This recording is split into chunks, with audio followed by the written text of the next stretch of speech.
Hello everyone, it's me, 154, back another video today. Yes, you're seeing a double upload today. I told you guys from the last video that I'm pretty sure got released in the afternoon, like around 12ish I think for me. Well, it was 12ish for me, I'm not sure if it was for you guys. But I told you, there was going to be 2 videos per day on this channel. So, I know. I hope you guys are snuggled up in bed, or I don't know, just relaxing, because we're not going to be going off with the next. We're going to be dealing with this episode, retro review, FNAF, and following the eyes. Because this video, I'm pretty sure we're tackling both the Silver Eyes novels as well as Sister Location. So without further ado, let's get to it, shall we? When it gets dark, they will awaken. The children's spirits will rise. They will kill you. I'll just walk out in the morning, stepping over your corpses one by one. Dang. You are intruders. None of you will survive the night. And what makes you think they won't kill you? Because I am one of them.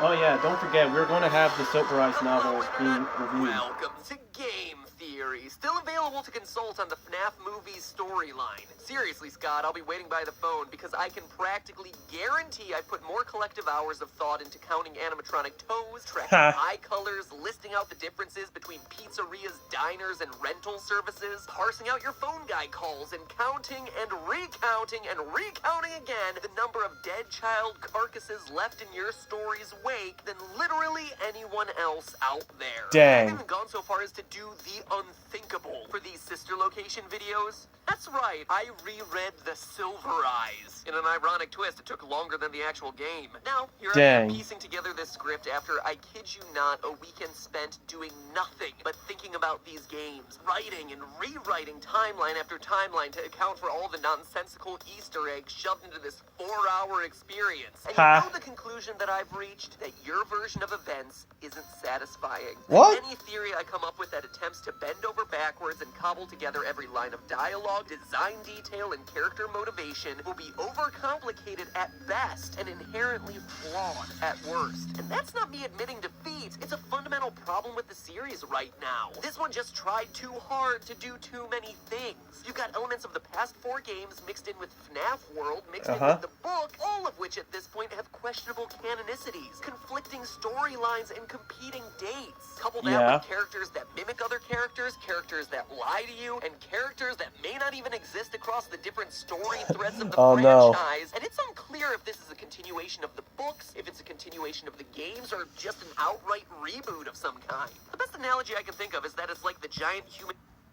Oh no, so this is where the descent of madness happened. Glob you turn into at the end of Inside. A mass of limbs all struggling to work together to move in one direction, but all just flailing out randomly. And honestly, it could have been easy. With Scott saying that the original story was completed with FNAF 4, we could have just said that Sister Location was aligned with the book and FNAF World to start paving the way for the movie. But then you couldn't help yourself, Scott. You just had to throw in those FNAF 4 Easter eggs, huh? And those put everything into chaos. And it's not just me feeling it. Based on what I'm reading online, a lot of FNAF theorists sense that the lore contained in Sister Location is a game changer, but then they don't exactly know why or what to do with it. Struggling under the weight of explaining away Ennards and babies, Mikes and Williams, casual bongos and exotic butters. What's an Easter egg, what's a tongue-in-cheek reference, and what is actual canon? So understandably, there's some confusion about what's actually going on in this game. And that is what I'm out to solve in these videos. Picking Sister Location apart to definitively put together which details matter and why this is such a monumental game for the franchise's lore. So go ahead, keep your plots vague and convoluted, Scotty boy. I'm here to translate your madness to the world. First off, who are we playing as? Historically, the protagonists of Freddy's games have had a varying degree of importance. There are those like Mike and Fritz who, for all we can tell, were just names with the sole purpose of filling out the "to" line on a paycheck. Sure, they may have been retconned into some importance now, but they were never really intended to be that way. Then there was the crying child of FNAF 4, hospitalized and trapped in a waking nightmare. Slightly more important, I would hazard to say. And the game recognizes this as, during your first encounter with a new animatronic baby, she calls out, It's a strange thing to want to do, to come here. I'm curious what events would lead a person to want to spend their nights in a place like this. Willingly. Maybe curiosity, maybe ignorance. answering the question of who you play as in Sister Location is more important than any of the rest of the games in the franchise, since it practically dictates every other element of this story. Why you're there, what the endings mean, what this location stands for, how this fits into the overall timeline. It's a big deal. Now, personally, based on the silhouette in the mirror, my first guess is to say that we're playing as Rick Astley, and Scott is just committing the most elaborate Rick roll in history. Huh? Oh, come on. Your time. I mean, just look at that hair. It's an exact match, and let's face it, Scott has proven that he's not above trolling us. But assuming he has a little bit more respect for the fan base than that, there can only be one possible conclusion here. In Sister Location, we play as William Afton, Purple Guy himself. Well, not exactly. We do play as an Afton, but not the William Afton. No, I'm not just saying that because the eyes in the ending are purple, like literally everyone else on the internet's been saying. Sure, it's a nice detail that may hint at Scott's intentions, but it's not proof. For proof, we begin by turning to the in-game dialogue. On your quest to unlock the game's fake ending, the animatronics taunt you with these little bits of dialogue, spoken by a young girl in a British-sounding accent. I'm still here. Isn't this why you came here? To be with her again. So we know that whoever the player is has some sort of connection to this mysterious little young girl. But who is she? Well, throughout the game, between nights, we hear the same girl pressing her father to let her play with Baby, saying things like, Daddy just once let me go play with her. She's so pretty and shiny. Didn't you make her just for me? From that small snippet, we can not only tell that our character is her father, but that he's also in some way the creator, or has some level of control over the animatronics. This in turn narrows the field down by quite a bit to two men, William Afton and Henry... no last name given. The two co-founders of Fazbear Entertainment as introduced in FNAF Silver Eyes. By the way, low blow, Scott, forcing people to read in order to have any sort of clue as to what's going on in the franchise now? Because seriously, without reading the book, you would have no clue the importance of William Afton. Oh well, that's what I'm here for. I read it so you don't have to. Or, you know, I'm also gonna read it too, but hey, what am I saying? This is from the past. And I know little me was not trying to read nothing, in fact, anything related to FNAF. Nostalgia critic. Anyway, based on the girl's accent and William Afton's similar dialect at the beginning of the game, she can dance, she can sing. She's equipped with a built-in helium tank for inflating balloons right at her fingertips. It would seem as though we have ourselves a match. You are the father! That's right. Get hit with the Let's not be too hasty Murray. there, Maury. We can be even more sure. In the game's real ending, you get yourself tricked, becoming animatronic fodder as the machines scoop out your internal organs and replace them with endoskeleton cords. Now, this really bothered me, since it's like the antithesis of what we expect from our stories when we beat the game. Here I am wanting to finish my night and return home to my basket of exotic butter, but no, that's reserved for the fake ending. Becoming a flesh suit is somehow canon to the series. I wanted to write it off as jumping the shark, like, hey, we're getting a little bit too absurd right now, but then I realized that this is a franchise built on haunted animatronics chasing you through a pizza restaurant after they've been killed by a serial killer hiding in a mascot suit filled with killer springs. So, crossing the line of absurdity? Yeah, I think we're long past it at this point. Becoming a flesh suit is an oddly specific event to be integral to the lore, and yet, there it is. So we're left with two options. Scott's either completely lost it at this point, or he has some other plans for this character. And indeed, well, I can tell you that he has a lot of plans. Once again shows us why this odd story turn is so important. In its pages, we're treated to all sorts of lines that make it clear Mr. Afton is the one who gets himself stuffed. Page 407, quote, Charlie, there's something different about him. It was as if the guard, the man they met, had been stripped away, and what sat before them was nothing but a blank canvas, end quote. And again, 2 pages later, quote, Dave is the fake name for William Afton in the novel. He's hiding out in another identity. Long story, anyway. Yeah, and that Dave just so happens to supposedly be the name that he gave his son, the crime child. So, Father of the Years, ladies and gentlemen, using your son's name to carry on your evil deeds.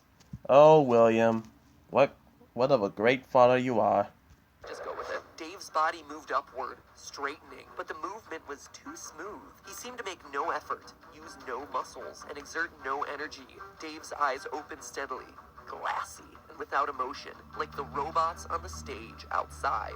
End quote. And there you have it. That totally just spelled it out for us, didn't it? Like the robots on the stage outside. In fact, the book makes a huge deal about Afton's eyes, over and over again, like when the character John describes seeing Afton kidnap his friends on pages 120 to 122. Quote, the eyes. They were all I could see. They were dead, just dull and flat. Like they still moved and blinked and saw, but whatever was behind them had died a long time ago.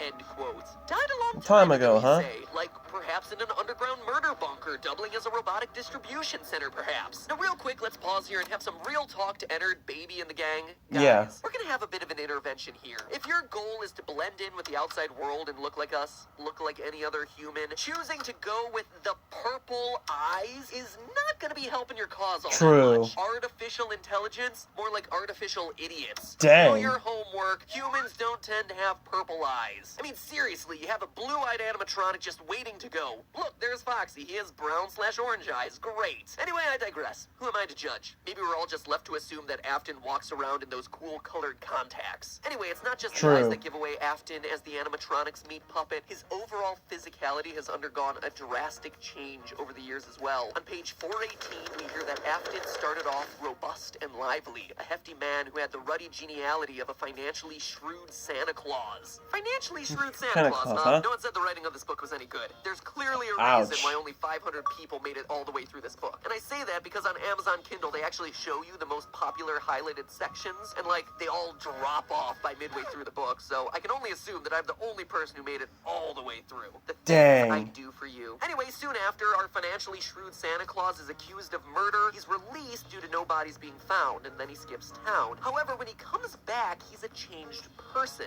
Quote, Afton had been fat and affable. The man in the picture was sallow and thin, his skin sagging, and his expression unpleasant, as if he had forgotten how to smile. He looked like a poor facsimile of himself.